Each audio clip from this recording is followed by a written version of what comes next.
जैन साथियों, स्वागत है आप सभी का एक बार फिर से। उम्मीद है दोस्तों आप सभी बेहतरीन होंगे और आप सभी की तैयारी एसएससी जीडी की बहुत शानदार चल रही होगी। तो दोस्तों आप लोग जानते हैं कि हम लोग लगातार प्रीवियस ईयर क्वेश्चन हल कर रहे हैं, क्योंकि हमारा प्रीवियस ईयर क्वेश्चनों पर इसलिए ज़्यादा फोकस है क्योंकि एसएससी खुद प्रीवियस ईयर क्वेश्चनों पर बहुत फोकस करता है।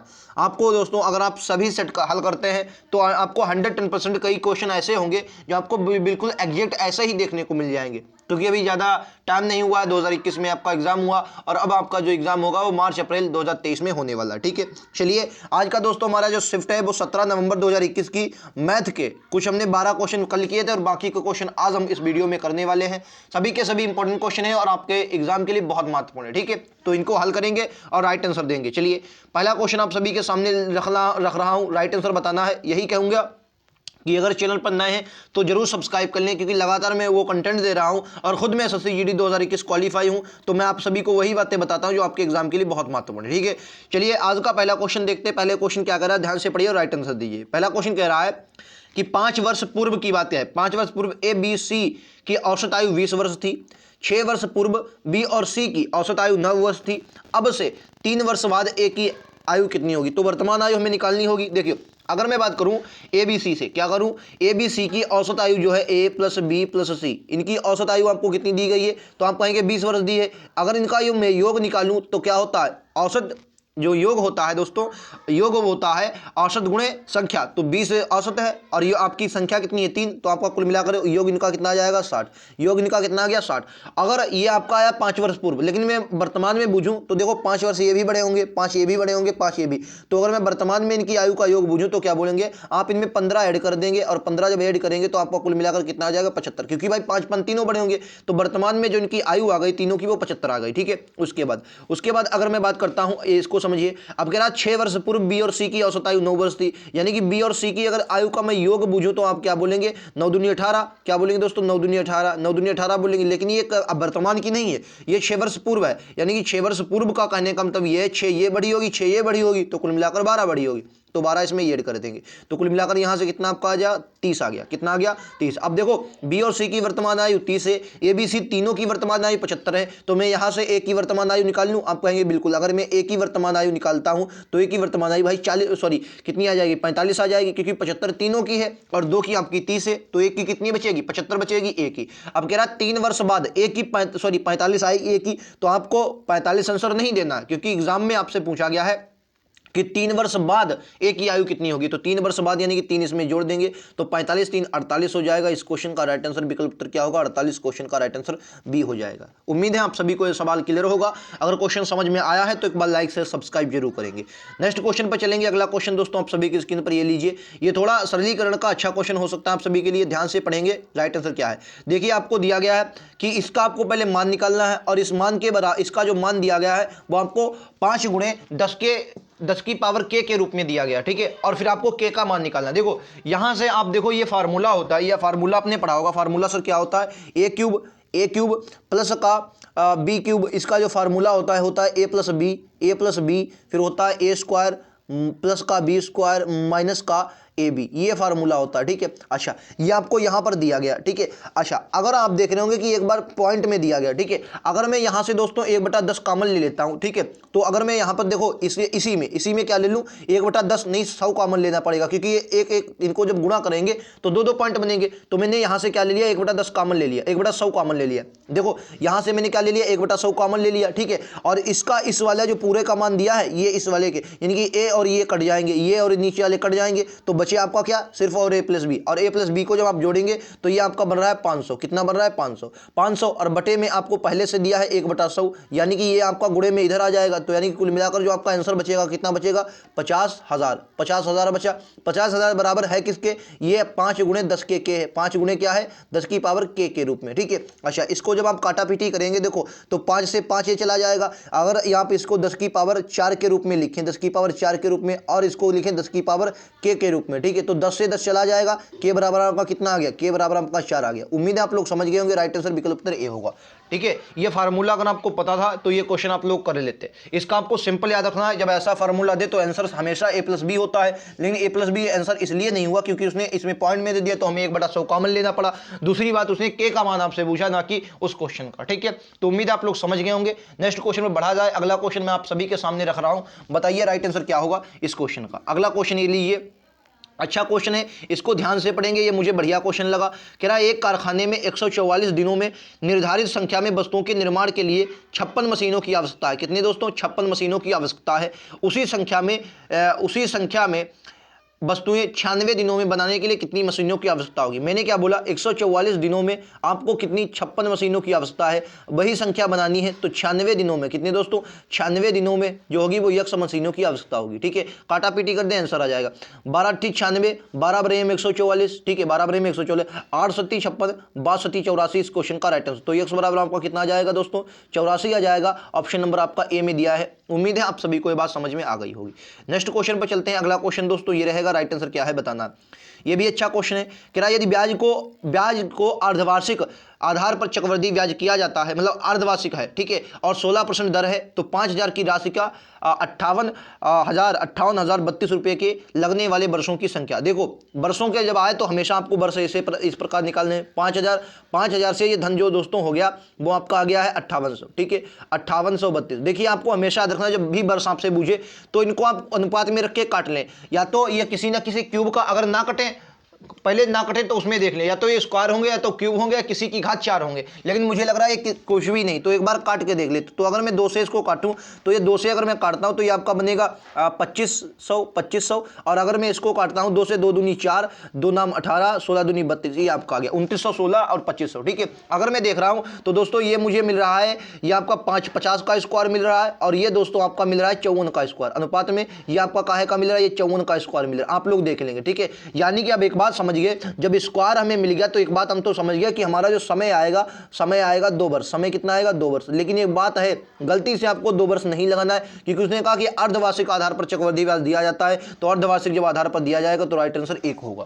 ठीक है, क्योंकि अर्धवार्षिक में क्या होता है? समय 2 गुना हो जाता है, तो इस क्वेश्चन का राइट आंसर 1 वर्ष होगा। ठीक है, उम्मीद है आप लोग समझ गए होंगे। ऐसा क्वेश्चन जब भी आए तो आप लोगों को गलत नहीं करना है, बल्कि एग्जाम में ऐसे क्वेश्चन लगातार बनते हैं। तो समय वाला चाहे साधारण ब्याज हो, साधारण ब्याज में तो समय आसानी से निकल जाता है PRT/100 से, लेकिन इसमें जो चक्रवृद्धि ब्याज होता है इसमें समय निकालने में थोड़ी दिक्कत होती है। लेकिन अगर ये आपको तरीका पता है कि स्क्वायर वाला, तो आप कभी भी जिंदगी में गलत नहीं करेंगे। ठीक है, चलिए दोस्तों अगले पर चलता हूं। अगला क्वेश्चन, और दोस्तों हाँ, अगर किसी भी मतलब कुछ लोगों को, जैसे ये स्क्रीनशॉट मैंने लिए हैं, बिल्कुल जैसे आपके आंसर की आती है उसी के सभी स्क्रीनशॉट हैं, लेकिन अगर आपको बढ़िया नहीं दिख रहा है तो दोस्तों आप क्या करें, सबसे बेस्ट है तरीका, थोड़ी अपनी जो क्वालिटी है, जैसे 3 होता है, 360 होता है, उस पर बढ़ा दें 240, 144, 360, तो उसे 360 या 244 तक आपको आसानी से दिखेगा, अगर 144 में नहीं दिख रहा है। ठीक है, बाकी मैं बहुत अच्छे से आप सभी को बता रहा हूं। देखो इसमें देखिए, किराया रघु ने 100 रुपए में 12 वस्तुएं 12 की दर से कुछ पेन खरीदे, और 135 में 15 की दर से समान संख्या में पेन खरीदे। अभी तक वो खरीद ही रहा है,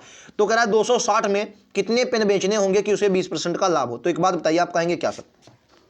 अगर मैं उसने कहा कि 12 पेनों का जो मूल्य है वो कितना है? 100 रुपये, तो एक पेन का मूल्य कितना आ जाएगा? तो आप कहेंगे 100/12। एक पेन का मूल्य 100/12, तो इसी तरीके लगा लो। पहले पेन का मूल्य कितना है? 100/12 है। कितना है? 100/12। ठीक है, दूसरे पेन का मूल्य कितना है? 135/15। 135/15। ठीक है, अच्छा यहाँ पर वस्तुएं बराबर करेंगे, क्योंकि भाई ऐसा तो है नहीं कि एक को इतना खरीदे एक को नहीं, समान संख्या में पूछे तो वस्तुओं को बराबर कर लो। वस्तुओं को बराबर करने के लिए यहाँ 60 से गुणा, यहाँ आप कहेंगे सर 60 से आपने क्यों करवाई? क्योंकि 15 और 12 का जो लासा होता है वो 60 होता है। नीचे वाली संख्याएं जो उनका लासा, वस्तुओं का लासा ले लो, वस्तुएं बराबर हो जाएंगी। सर वस्तुएं 60-60 हो जाएंगी, काटा पीटी करो तो आंसर आ जाएगा। काटा पीटी करेंगे 12 3 36, 12 पंचे 60, तो यहाँ पर आपका 500 रुपये आ जाएगा, और यहाँ पर कटेगा 15 चक्कू 60, यानी कि यहाँ से आपका आ जाएगा 4 पंचे 20 का 0, यहाँ से लगा 2, 13 चक्कू 52 और 2 54, यानी कि कुल मिलाकर आपने खरीदा कितने का? तो आपने खरीदा का है आपका 5 10 1040 की। 1040 की कितनी वस्तुएं खरीदी? तो आप क्या बोलेंगे भाई? 60 ये और ये 60, कितनी? 120। 1040 की आपने 120 वस्तुएं खरीदी। ठीक है, 1040 की कितनी वस्तुएं खरीदी? 120 खरीदी हैं। ठीक है, 120 खरीदनी है। अच्छा, अब क्या कर रहा है, 120 वस्तुएं खरीदी हैं। अब कह रहा है कि एक कितना लाभ कमाने के लिए सर 20% का लाभ, तो एक वस्तु का मूल्य कितना आ गया, ये आ गया, और 20% का लाभ भी चाहिए, तो 20% का लाभ चाहिए यानी कि 120/100, 20% का जब आप लाभ चाहिए तो 120/100। ठीक है, तो काटा पीटी फिर से एक बार करेंगे, काटा पीटी में चाहे 120 से 120 कैंसिल, 0 से आपका 0 कैंसिल। ठीक है, अब ये 2 से काटना चाहें तो 2 से ये 5 पर आ जाएगा, 2 से आपका कितने पर आ जाएगा 25, और 2 27, 27 दूना 54, नहीं 50 और 2 52, ये 52 पर आ जाएगा, कितने पर आ जाएगा दोस्तों 52 पर। ठीक है, यानी कुल मिलाकर आपके पास अब कितना बचा, 52/5, सॉरी कितना 52/5 बचा, कितना बचा 52/5। अब एक वस्तु का मूल्य आ गया, एक वस्तु का मूल्य जो है अब 52/5 में एक वस्तु बिकेगी, पहले 140/120 में बिकती, लेकिन उसे 120 का लाभ भी चाहिए, तो 120 का अगर हम आप लाभ लेकर बेचेंगे तो एक वस्तु का मूल्य कितना आ गया 52/5 आ गया। तो कह रहा 260 में कितनी पेन बेचने होंगे, तो 260 में कितने बेचने होंगे, तो 260 भागा कितना आ जाएगा 52, और गुणे का आपका कितना आ जाएगा 5, गुणे का आपका आ जाएगा 5। ठीक, काटा पीटी करो, 52 पंचे कितना होगा 260 होगा, और पचम कितना आ जाएगा 25, यानी कि अगर आप देखेंगे तो कहेंगे 260 में उसे 25 वस्तुएं बेचनी चाहिए। विकल्प उत्तर सी आ जाएगा। उम्मीद है आप लोग समझ गए होंगे, अगर नहीं समझे मैं फिर से समझाने की कोशिश कर रहा हूं, 1 मिनट जस्ट समझिएगा। देखो दिमाग लगाओ, क्या सा दिमाग लगेगा, देखो समझो, उसने क्या करा कि पहले 100 वस्तुएं, जो 100 रुपए में 12 वस्तुएं, फिर 135 रुपए में 15 वस्तु। तो एक बात बताइए, क्योंकि मैं वस्तुएं इसलिए बराबर करनी पड़ेगी क्योंकि फिर क्वेश्चन बढ़िया लगेगा, तो हमने वस्तुएं जस्ट बराबर करी, तो हमने क्या देखा, हमने 60 लासा ले लिया, 60 लासा ले लिया, तो कुल मिलाकर 1040 रुपए हमारे बने। ठीक है, जब काटा पीटी करी 1040 रुपए, लेकिन 1040 रुपए की कितनी वस्तुएं, तो आप कहेंगे 120 वस्तुएं, तो यानी कि एक वस्तु का हमने यहां से मूल्य निकाला, लेकिन उसने कहा कि हमें 20% का लाभ चाहिए, तो 120/100, तो 120 कट गया। अब यहां से हमने काटा तो एक वस्तु का 100 जब हमें 20% लाभ मिल जाएगा, तब अगर हम एक वस्तु को बेचेंगे तो वो हमारी वस्तु 152/5 में बिकेगी। कितने में बिकेगी, तो आप कहेंगे 52/5 में बिकेगी। जब 52/5 में बिकेगी तो हमें कितनी 260 वस्तुएं चाहिए हैं, तो कितना आंसर आ जाएगा 25 इस क्वेश्चन का राइट आंसर। उम्मीद है आप लोग समझ गए होंगे, ऐसा क्वेश्चन जब भी आए तो आप लोगों को गलत नहीं करना, बल्कि लगातार एग्जाम में ऐसे क्वेश्चन आते भी हैं। नेक्स्ट क्वेश्चन पर चलेंगे, अगला ये रहेगा, बताइए राइट आंसर क्या है। क्वेश्चन कह रहा है कि कक्षा 8 में 20 छात्रों की औसत ऊंचाई आपको 152 सेंटीमीटर तथा कक्षा 9 में 15 छात्रों की औसत ऊंचाई 168 सेंटीमीटर दी गई है। तो कह रहा है दोनों कक्षाओं में छात्रों की औसत ऊंचाई, यानी कि 20 छात्रों की जो औसत ऊंचाई है, औसत ऊंचाई दी गई वो 152 दी गई, यानी कि अगर मैं इसका योग निकालता हूं तो कितना आ जाएगा, 2 दूनी 4, 2 15 दूनी 30। ठीक है, तो कितना आ जाएगा 340, 3040 आ जाता है। अगर उसी में 15 छात्रों की औसत आयु निकालता हूं, 15 छात्रों की औसत आयु कितनी है 168 सेंटीमीटर है। ठीक है, तो इनका योग कितना निकलेगा, 15 × 120 का 0 हासिल लगा 12, 15 छक्का 90 और 12 102 का 2 हासिल लगा 10, 15 × 15 और 10 आपका हो जाएगा 25, 15 × 15 10 25, ये आपका आ गया। ठीक है, सही है, बिल्कुल सही होगा। चलिए अब क्या कह रहा है, कह रहा है तो सभी कक्षाओं में दोनों कक्षाओं की औसत आयु आपसे पूछी गई, इजी क्वेश्चन है। अब देखो दोनों कक्षाओं में बच्चे कितने बन रहे हैं, तो आप आसानी से दिमाग लगाइए। अब 15 और 20 कितना हो जाएगा, देखो जब दिमाग लगाएंगे तभी बहुत बेहतरीन बनेगा। ठीक है, तब आप दिमाग चलाइए। अब आपने दिमाग चला, कितना चलाया, ठीक है, तो देखो अगर आप देखेंगे तो कुल आपके 20 और 10 30 यानी कि 35 कुल छात्र आपके कितने बन रहे हैं, तो आपने क्या देखा सर 35 छात्र, हमारे कुल कितने 35 छात्र बने, और इनका जो योग दिया औसत नहीं, इनका योग दिया गया वो 2 6 5 और 5 दिया गया, इनका यानी कि योग कितना दिया गया 35 का योग आपका 5560 दिया गया। एक फार्मूला आपने सुना होगा सर, क्या फार्मूला, पदों का योग, तो पदों का योग कितना है 5560 बटे पदों की संख्या कितनी है सर 35। ठीक है, भागा करो, जब भागा करोगे तो 5 से काट लो, 5 से काट लो, 5 से काटोगे, 5 से ये 7 पर जाएगा, 5 से ये 11 और 12 पंचे 60। ठीक है, ये आपका आ गया 7 से। ठीक है, 12 पंचे 60, तो आप 60 से काटो, 7 × 7 5 बचा 51 हो गया, 7 7 49, 7 7 49, गड़बड़ है क्या, कुछ तो गड़बड़ है। निकटतम, अच्छा कह रहा निकटतम सेंटीमीटर ऊंचाई, औसत ऊंचाई निकटतम सेंटीमीटर। तो अगर मैं एक बात देखूं, क्या देखूं मैं, 1 मिनट, अगर मैं बात करता हूं 55 60 भागा 35, तो ये लगभग 158 के आसपास आएगा। कितना आ जाएगा दोस्तों 158 के आसपास आएगा, तो 158 के आसपास आएगा, तो इसी को आप 158 को राइट आंसर। देखो अगर यार फिर से देख लेते हैं, 35 से 5 से काटा 7 और 5 × 5 5 × 5 12 पंचे 60। ठीक है, 7 आ गया, 7 से काटो, 7 × 7। ठीक है, 7 × 7 4 7 4 11 4 41 बचा यार, 41, तो 7 बचे 35, 7 बचे 35 बचा, अब कितना बचा 35 और 6 बचा तो 62, तो 7 × 8 = 56, 7 × 8 = 56। हालांकि एक बात बताएं, निकटतम अगर देखें तो 7 × 9 = 63 बहुत बढ़िया बनेगा। कितना बनेगा 7 नीम 63, क्योंकि एक ही कम हो रहा है। तो अगर आप 7 नीम 63 लगाएं तो और बढ़िया बात है, क्योंकि थोड़ा ही कम है। तो मुझे लगता है 7 नीम 63 यानी कि 159 ही राइट आंसर होना चाहिए। कितना होना चाहिए? 159 ही राइट आंसर होना चाहिए। ठीक है, तो क्या यार लगाएंगे इसमें? 159 लगाओ। चलिए मैं देख लेता हूँ इसमें आंसर क्या माना है। चलिए एक बार मैं आंसर देख लेता हूँ क्या माना है इन्होंने। तो दोस्तों इन्होंने जो एग्जाम में कोई आंसर माना है 159 ही माना, क्योंकि 63 62 आ रहा है, 63 में लगभग जो निकटतम आंसर होगा वो 159 ही होगा। कितना होगा दोस्तों? 159 ही होगा। तो इन्होंने आंसर भी 159 ही माना, तो आप भी 159 ही लगाएंगे। ठीक है, चलिए नेक्स्ट क्वेश्चन पर चलते हैं। ये लीजिए अगला क्वेश्चन। ये थोड़ा मतलब ऐसा नहीं जटिल क्वेश्चन है, हाँ, लेकिन कैलकुलेशन है। कैलकुलेशन कैसे समझिएगा। कह रहा है x और y की तुलना में एक 12.25 अधिक है। अगर मैं 12.25 की फ्रैक्शन वैल्यू निकालता हूं तो आप कहेंगे 12, देखो पॉइंट हटाएंगे तो डबल जीरो आएगा, परसेंट हटाएंगे फिर एक और डबल जीरो आएगा, तो आपका ये आ गया। ठीक है, अगर इसको 25 से काटोगे तो आपका 49 बचेगा, और 25 से काटोगे तो आपका 4, यानी कि 400 बचे 49 आएगा। ठीक है, यानी कि y की तुलना में x का मान इतना अधिक है। तो अगर मैं y का मान देखूं, y का मान आपको 400 दिया है और x का मान आपको कितना दिया है? 449। x का मान कितना है? 449। x का मान आपको 449 दिया गया। ठीक है, अच्छा, तो कह रहा है तो x y का मान x की तुलना में लगभग कितने परसेंट कम है? y का मान यक्स की तुलना में। तो यक्स की तुलना कितनी होगी? तो यक्स की तुलना भाई 449 आएगी, 449। और कितना कम है? तो आप कहेंगे 449 आए, कितना आ जाएगी? 449 आ जाएगी। और कितना कम है? तो आप कहेंगे 49 ही कम है भाई, क्योंकि 49 कम है। और 65 के लिए क्या लगाएंगे? 100। अगर आप इसको काटा पीटी करेंगे तो 10 पॉइंट कितना। अब आप दिमाग लगाओ, आपको दिमाग लगाना, समझो कैसे सर दिमाग लगाना। अगर ये देखो कितना दिया गया है, तो कहेंगे ये आपको 449 दिया गया। ठीक है, और यहां पर अगर आप दिमाग लगाएंगे तो आपका ये 490 हो जाएगा। अब दिमाग लगाओ, 449 दशामन कितना आसपास, उसी के आसपास गिरेगा। तो ये तरीके होते हैं दिमाग लगाने। तो ये आपका 10.9 आ जाएगा। ठीक है, कितना आ जाएगा? 10.9। ठीक है, समझ गए? 10.9 इस क्वेश्चन का राइट आंसर होगा। चलिए right answer option number A होगा। आप लोग इसको काटापीटी कर दें, अपने आप आंसर आ जाएगा। चलिए नेक्स्ट पर चलेंगे। ये लीजिए अगला क्वेश्चन आप सभी के स्क्रीन पर ये रहेगा, ध्यान से पढ़िए। इस क्वेश्चन का राइट आंसर क्या होगा। क्वेश्चन कह रहा है कि एक व्यक्ति ने 5000 की दो एक व्यक्ति ने 50,000 की दो मोबाइल फोन खरीदे, 50,000 दो मोबाइल फोन खरीदे। उनमें से एक को 15% लाभ पर और दूसरे को 15% हानि पर बेच दिया। इन दोनों मोबाइल फोन का विक्रय मूल्य बराबर हो तो हानि पर बेचे गए मोबाइल का क्रय मूल्य लगभग निकटतम कितना? एक बात बताइए, आप कहेंगे क्या सर?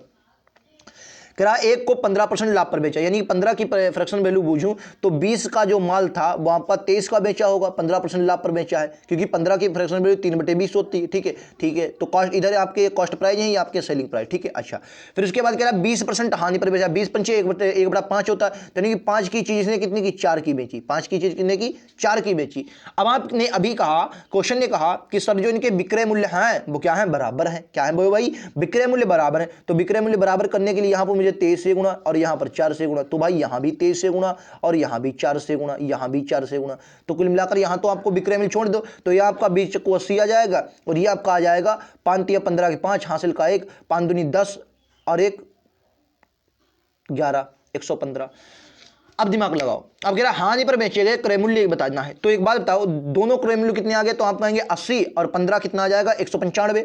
भाई 195 की जो वैल्यू दी गई है वो आपको कितनी दी गई? 195 की वैल्यू कितनी दी गई? तो 195 की जो वैल्यू दी गई है वो आप कहेंगे 50,000 दी गई, 50,000 दी गई। 195 की वैल्यू कितनी दी गई? 50,000 दी। 195 की वैल्यू कितनी दी? तो आप कहेंगे 50,000। अब आपसे वैल्यू किसकी वजह? तो एक की वैल्यू कितनी आई है? 195। ठीक है, अच्छा, अब कह रहा है तो हानि पर बेचा, और हानि पर कौन सा मोबाइल में चाहिए और इसकी वैल्यू कितनी है? तो आप कहेंगे 80। इसकी कितनी भाई? इसका क्रय मूल्य कितना? 80। तो आपने यही तो हानि पर बेचे गए मोबाइल का क्रय मूल्य कितना होगा? तो यही आपको निकालना है। तो देखो इसने साफ साफ कर दिया निकटतम रुपए तक। तो इसको आप कैसे कर सकते हैं? देखो निकटतम रुपए भी दूर दूर गए, तो मैं गुणा करवाता हूँ। अगर आप 5 से काटना चाहें डायरेक्ट काट सकते हैं। चलो मैं 5 से काट लेता हूँ। 5 से अगर काटेंगे अब तो 5 से कटेगा, 5 तिया 15, 4 बचा 5 नम 45, ठीक, 15 तिया 45, ठीक। अगर आप इसको काटेंगे 5 से 16 85, ठीक। तो अगर आप देखेंगे 5,000, 1 मिनट दोस्तों, ये कितना है? 4 जीरो, यानी कि 50,000 गुणा में आपको करना है 16 और भागा फिर किससे करनी है? 39 से, 39। तो ये आपका आ जाएगा 20,512, 20,512। तो हाँ, इसको आप 20,513 कर लेंगे। ठीक है, तो आपका ऑप्शन नंबर बी आ जाएगा। 20,512 आ रहा है, लेकिन 12.82 आ रहा है, तो इसको आप 20, ये मैंने कैलकुलेटर से किया, मैं फिर से बता रहा हूँ। ठीक है, अपने आप लोग कर लेंगे, आसानी से कर लेंगे। तो इसको आप 16,85 करेंगे। देखो अगर आप दिमाग लगाएंगे तो 16,85 कितना लगाएंगे? 16,85 आएगा, और ये आपका है 39। तो आप देखो दिमाग लगाओ, 39 से और ये 16,85, एक और जीरो लगा लो। ठीक है, एक और जीरो लगा लो। तो देखो दिमाग लगाओ, अब ये 40 है और 40 दूना, क्योंकि भाई दूना 40 दूना है ना, तो दूने के आस ही पास है। अब इससे ज़्यादा तो 29 वाला है नहीं, बहुत ज़्यादा है, 25 वाला भी, 27 वाला, क्योंकि दूना है ना 40 दूना, तो दूने के आसपास यही आएगा 20,513 के आसपास। ठीक है, चलो नेक्स्ट क्वेश्चन ले लीजिए, अगला क्वेश्चन कह रहा है एक व्यक्ति ने 14,000 की धनराशि 5% और 19,000 की धनराशि 6% वार्षिक साधारण ब्याज पर उधार दिया, तो 3 वर्षों के बाद उसे ब्याज के रूप में कितनी धनराशि प्राप्त होगी। एक बात बताओ, जो 5% वार्षिक ब्याज है इस पर 3 वर्षों तक कितना 15% रुपया मिलेगा, ठीक है, और जो 6% वार्षिक ब्याज है इस पर 3 वर्षों में कितना मिलेगा, तो कहा 18% मिलेगा। बस इन्हीं का आंसर बताना है। तो देखो, अगर मैं 14,000 का 14,030 बिल्कुल सही, इसका अगर मैं 15% निकालता हूँ, 15%, तो क्या बोलेंगे, डबल जीरो कर जाएंगे, तो 15 चक्कू 60 का जीरो हासिल लगा 6, और 15 चक्कू 60 का जीरो हासिल लगा 6, और 15 एकन 15 6 21, 15 एकन 15 6 21, कितना आ गया 2100। यहाँ से आपको कितना मिला, तो आप कहेंगे 2100 रुपये मिला, बिल्कुल। अच्छा, अब क्या कर रहा है, अब कह रहा है 1900 का, अब क्या कर रहा है दोस्तों, 1900 का जो आपका है, 1900 का कितना कह रहा है, 1900 का 19,000 का, सॉरी 1900 कह रहा है, 19,000 का 18% निकालो भाई, 18%, तो 18% निकालेंगे कितना आ गया, तो 18% 0 तो आप इसकी 18 19 की मल्टीप्लाई करवाएं, 342 और 1 0, 342, 1 मिनट में सही से लिख लेता हूँ, 1 मिनट, 342 जीरो, आपका कितना आ गया 3420, तो जोड़ लो, तो भाई जोड़ेंगे 0 आ जाएगा, 2 आ जाएगा, 4 1 5 5 5520 आ जाएगा, कितना आ जाएगा 5520, यही आपको आंसर हो जाएगा, यही आपका आंसर हो जाएगा। तो राइट आंसर क्या होगा, आप सभी को एक क्वेश्चन पता होना चाहिए, राइट आंसर आपका 5520 है। बोलो यहाँ तक क्लियर, उम्मीद है आप सभी को ये बात समझ में आ रही होगी। ठीक है, नेक्स्ट क्वेश्चन पर चलेंगे, अगला लीजिए ये क्वेश्चन आप सभी के स्क्रीन पर, बताइए राइट आंसर क्या है। एक वस्तु का अंकित मूल्य 555 है, इसके अंकित मूल्य पर क्रमशः 15% और 1% और 20% की 3 क्रमिक छूट देने के बाद इसे 317.90 में बेचा जाता है। यदि इसे 2 यक्स, मतलब जो यक्स का मान निकले उससे 2 गुना की एकल छूट पर बेचा जाए तो विक्रय मूल्य क्या होगा। देखो दिमाग लगाओ, आप कहेंगे क्या सर दिमाग इसमें लगेगा, समझो। मैंने कहा 550 की वस्तु है, क्या बोलेंगे दोस्तों, 550 की वस्तु है, कितने की है, 550 की वस्तु है। अब 550 की जो वस्तु है इस पर पहली 15% की छूट, यानी कि ये बिकेगा 85/100 में, ठीक है। दूसरी आपकी कितने की छूट, 20 की छूट, तो यानी कि 80/100 में, ठीक है। तीसरी यक्स की छूट, यानी कि 100 माइनस यक्स, ठीक, और बटेगा कितना 100, ठीक है। कुल मिलाकर अब बिकेगा कितना, तो कहेंगे 317 90, और 2 संख्या पॉइंट है तो आपका आ जाएगा 2 0, ठीक है। ये 90 है दोस्तों और ये 17, ठीक है। अब देखो काटा पीटी कर दो, आंसर आ जाएगा। देखो 100 से 100 गया, बिल्कुल सही। 20 चक्कू 80, 20 पंचे 100, ठीक है। 5 से काटोगे 17 पच्चे 85, आप कहेंगे बिल्कुल सही। 0 से 0 जाओगे, 5 से ये 11 पर, 5 से ये 2 पर, 2 से ये आपका 2 पर, ठीक है। तो आपका उधर 17 और 2 बचा और इधर कुछ नहीं बचा। अब देखो इधर 11 से, अब देखो यहाँ पर कितना बचा 11, ये आपका देखो इधर कितना बचा 11 गुणे 17, 1 मिनट, गुणे 17 गुणे 2, और अब इधर आपका कितना 100 माइनस यक्स, ठीक है। और बराबर में आपका कितना है 31,790, ठीक है, 31,790। अब देखो काटा पीटी करो, आप कहेंगे काहे से काटा पीटी, अब करो देखो 11 से, तो 11 से इसको काटोगे, 11 दूनी 22, आपका बचा है 9, तो 11 88 नहीं, 9 कैसे बचा, 11 दूनी 22, 9 ही बचा, हाँ 9 बचा, 11 88, हाँ 11 88, फिर 9 बचा, 11 नंबर 99, 2890 आ गया। अब इसको अगर आप 2 से काटें, 2 से काटो भाई, 2 से काटोगे 14, 45, 7 से काट लो भाई 17, ये आ गया 17 दूनी 34, नहीं 17 80 आएगा, 17 80 कटेगा, हाँ 17 80 और 85, 17 85, तो यानी कि अगर मैं देखूं तो 100 माइनस यक्स बराबर कितना आ गया 85 आ गया, तो यक्स बराबर आपको कितना आ गया, तो आप कहेंगे यक्स बराबर आ गया 15, ठीक है, 100 बराबर आ गया 15। अब ये प्लस माइनस ना देखो यार, 100 बराबर 15 आ गया। अब कह रहा है कि 15 की अब 2 यक्स से छूट दी है, यानी 15 का 2 गुना 30, अब 30% की छूट दोगे तो 1550 की चीज़ है, 30% की छूट यानी कि 70 में भाई 30% की छूट दोगे, यानी कि बेचोगे कितने में 70 में, गुणा भाग करवा दो आंसर आ जाएगा। देखो 2 0 से 1 2 0 खत्म, 7 पचे 35 के 5 हाथ से लगा 3, ठीक है 5 वाला, और 7 पचे 35 हाथ से लगा 3, 7 पचे 35 और 3 38, कितना आ गया 3800, 385 आंसर है 385, इस क्वेश्चन का राइट आंसर है। उम्मीद है आप सभी को समझ में आ गया होगा, ऐसा क्वेश्चन जब भी आए तो आप लोगों को गलत नहीं करना, ठीक है। नेक्स्ट क्वेश्चन पर चलेंगे दोस्तों, ये लीजिए अगला क्वेश्चन, ये थोड़ा अच्छा क्वेश्चन है, इसको ध्यान से पढ़ेंगे। देखो आपने अगर रेलगाड़ी या समय दूरी पढ़ी होगी तो मैंने आपको हमेशा, मतलब मैंने अभी तक पढ़ाया नहीं, लेकिन आपने कहाँ भी पढ़ा होगा तो आपको एक बात हमेशा पता होगी, अगर कोई रेलगाड़ी दोस्तों, रेलगाड़ी आदमी या दोस्तों मान लिया कोई जैसे लाइट वगैरह, लाइट वाले पोल होते हैं या कोई खंभे को पार करेगी तो जो दूरी होगी, जो उसकी दूरी होगी वो रेलगाड़ी की लंबाई ही उसकी दूरी हो जाएगी। लेकिन अगर किसी गुफा किसी गुफा, प्लेटफार्म या किसी सुरंग को पार कर रही है, तो जो इसकी रेल जो तो वो दूरी जो होगी वो आपकी रेलगाड़ी की तो दूरी जुड़ेगी और साथ में उस गुफा या उसकी भी दूरी जुड़ जाएगी। ठीक, इस प्रकार ये क्वेश्चन लगेगा। आइए समझते हैं। देखो, एक रेलगाड़ी 600 मीटर लंबी है, एक सुरंग को 54 सेकंड में पार कर जाती है और 300 मीटर लंबे पुल को 36 सेकंड में पार कर जाती है। तो इस स्थिति में निम्नलिखित में से कौन सा कथन सही है? देखो किस प्रकार से क्वेश्चन पूछा गया, आप लोगों को कठिन लग रहा है, बहुत ही क्वेश्चन समझिए। देखो, मैंने माना जो यक्ष है, यक्ष मैंने मान लिया ये रेलगाड़ी की लंबाई यक्ष है। ठीक है, अच्छा, रेलगाड़ी की जब लंबाई यक्ष होगी तो 600 मीटर प्लस यक्ष, भाई इतनी ही तो दूरी तय करेगा, क्योंकि 600 मीटर सुरंग की और यक्ष मीटर अपनी। 600 मीटर बटे 100 ये आपकी 54 सेकंड में बराबर 350 मीटर प्लस यक्ष, ये आपकी कितनी देरी में? 36 सेकंड में। ठीक है, काटा पीटी कर दो, आंसर आ जाएगा। काटा पीटी करेंगे तो फटाक से एक बार काटा पीटी करेंगे तो 18 3 54, 18 दूनी 36, 2 से काटोगे ये आपका 1200 माइनस 2x, ये आपका प्लस हुआ, हाँ प्लस होगा, प्लस 2x बराबर आपका आ जाएगा 3 × 0, 3 × 5 = 15, 3 × 3 = 1050 माइनस 3x। ठीक है, ये प्लस का 3 है। ठीक है, इधर जाएगा तो यक्स बचेगा, यक्स बराबर ये कितना आ जाएगा? 1 बराबर 150, यानी कि रेलगाड़ी की कह रहा रेलगाड़ी की लंबाई 150, बिल्कुल सही भाई। रेलगाड़ी की लंबाई कितनी आ गई? 150 आ गई, बिल्कुल सही। अब कह रहा है तो रेलगाड़ी की चाल कितनी है? चाल निकालो। चाल कैसे निकलेगी भाई? 150 और कितना हो जाएगा? दूरी कितनी तय करेगी? तो 150 और 600 कितनी दूरी तय करेगी? तो आप कहेंगे 150 और 600 दूरी कुल मिलाकर आपकी तय करना पड़ेगी, इसे 750 दूरी तय करना पड़ेगी। और समय कितना है? 54। अब देखो उसने दूरी किलोमीटर प्रति घंटा में पूछी और आप सभी मीटर, आपको समय मीटर पर सेकंड में दिया है, तो क्या करेंगे? 18/5 से गुणा, 18/5 से गुणा। ठीक है, तो काटापीटी करेंगे, काटापीटी करो एक बार, काटापीटी करेंगे। 18 3 54, ठीक है, 18 3 54, 5 से 5 3 15 हो जाएगा। देखो 5 3 15 और 15 15 15 75, यानी कि यहाँ से जो चाल आ गई 50 किलोमीटर आ गई। और जबकि यहाँ पर 60, यानी कि दूसरा, पहला वाला गलत है, केवल दूसरा आपका सही। कथन जो है आपका केवल दूसरा सही है। ठीक है, केवल आपका दूसरा सही है, पहला आपका गलत है। ठीक है, पहला जो है वो कथन आपका गलत है, सिर्फ और सिर्फ आपका दूसरा सही है। क्लियर है आप सभी को? उम्मीद है आप लोग समझ गए होंगे, आपका सिर्फ और सिर्फ दूसरा सही है। क्लियर है? चलिए नेक्स्ट क्वेश्चन में चला जाए। अगला क्वेश्चन आप सभी की स्क्रीन पर ये रहेगा, राइट आंसर क्या है आप सभी को बताना है। कह रहा है ये भी अच्छा क्वेश्चन है। देखो, ए बी भरी हुई टंकी को क्रमशः 15 मिनट और 20 मिनट में खाली कर सकते हैं, जबकि अकेले पाइप सी खाली टंकी को 8 मिनट में भर सकता है। तो ए बी सी को एक साथ खोल दिया जाए तो टंकी को कितने घंटों में भर पाएगी? देखो, ए है माइनस, क्योंकि खाली कर रहा है तो मैंने इसमें माइनस लगा लिया। बी है, ये भी माइनस क्योंकि खाली कर रहा है। लेकिन सी दोस्तों ये प्लस है क्योंकि ये भर रहा है।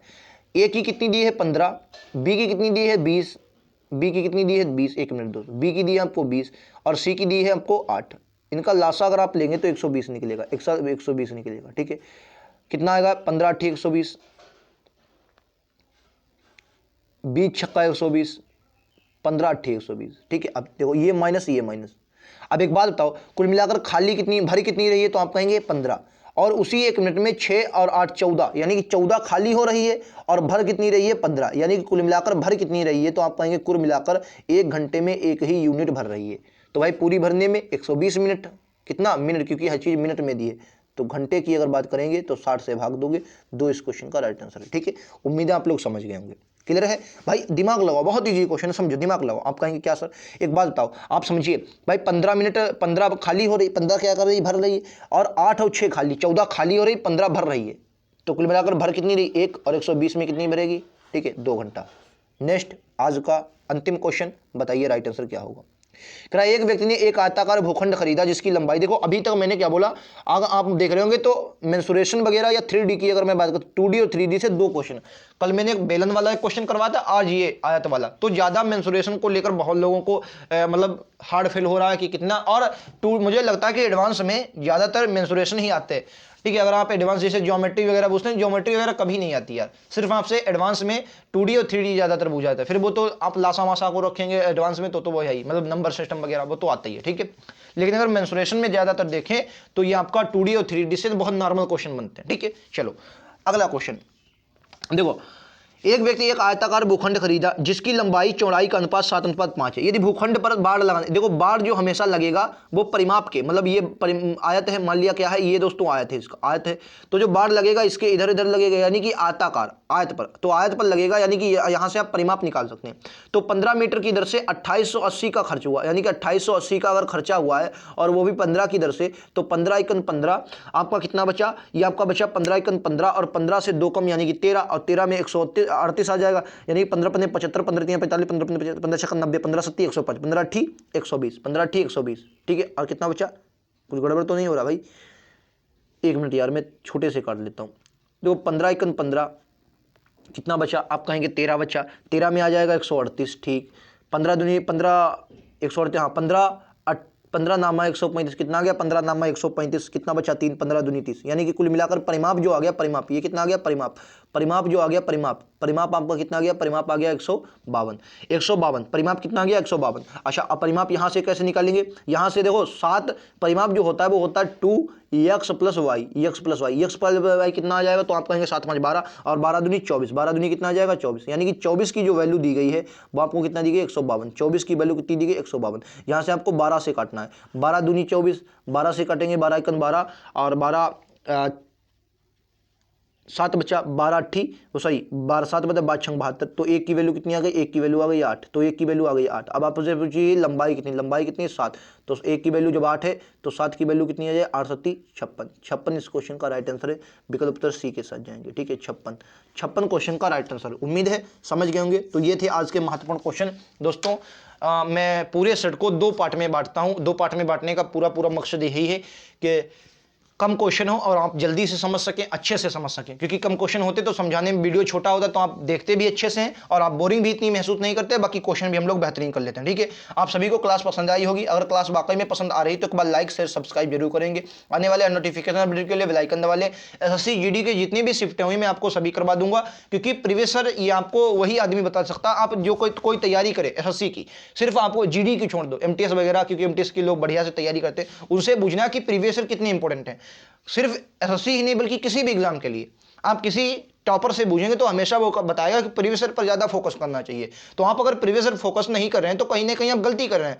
मैं अगर आप मेरी माने तो मैं आपसे यही कहूंगा कि प्रैक्टिस, जैसे बहुत लोग प्रैक्टिस बुक खरीदते हैं, तो प्रैक्टिस अगर आपकी तैयारी बढ़िया हो जाए तो प्रैक्टिस बुक खरीदने के अलावा आप सबसे बढ़िया कि प्रीवियस ईयर लगा डालिए, क्योंकि वहां से आपको बहुत कुछ अटेंड होगा। लोग प्रीवियस ईयर इसलिए नहीं करते क्योंकि अरे प्रीवियस ईयर करेंगे वो तो एक बार आ चुके, क्या आएंगे? नहीं सर, आ सकते हैं, वही आ सकते हैं, बल्कि उनका या तो उनका आधार आएगा। तो ये प्रीवियस ईयर आपको लगातार लगाने चाहिए। मैं तो आपको लगातार लगवाता हूं। बाकी क्लास पसंद आई हो तो एक बार लाइक शेयर सब्सक्राइब जरूर करें। रीजनिंग हो गया, अब से हिंदी की आज से क्लासेस स्टार्ट कर रहा हूं, तो हिंदी की भी क्लास जरूर देखिए। और बाकी बेहतरीन क्लासेस आप सभी को कंटेंट दिया जा रहा है। लगातार आप एक मेहनत कीजिए और अपनी तैयारी को सुनिश्चित कीजिए। बाकी मिलते हैं अगले वीडियो में। आज के लिए इतना ही। थैंक यू दोस्तों। जय हिंद, जय भारत।